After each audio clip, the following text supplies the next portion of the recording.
જૂથ ચર્ચા એક પદ્ધતિ છે, તમને ખબર છે ને? બેન, તમારે પદ્ધતિશાસ્ત્રની બુક તમારા હાથમાં છે, તાર સેકન્ડરી હાયર સેકન્ડરી, તો શું એમાં ઇનોવેટિવ લાગે છે?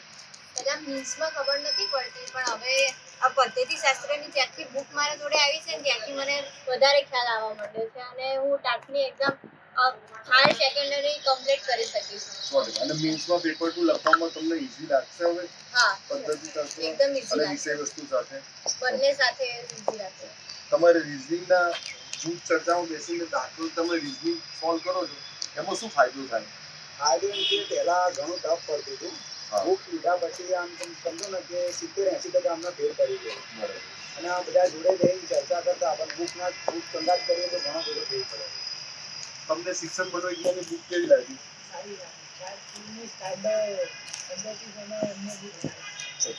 તમે નમો સરસ્વતી ભેટ લીધી છે? પ્લાનર કેવું લાગે છે તમને? પ્લાનર સારો લાગ્યો અને હું આ વખતે ચોક્કસ હું પાસ થઈશ. અને બીએડ કોલેજમાં તમે બધા ભેગા થઈને ગ્રુપ ડિસ્કશન કરો છો, એનો ફાયદો થશે, બરાબર?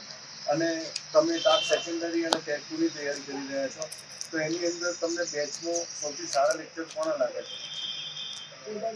ચેતન સરના લાગે છે, બરાબર?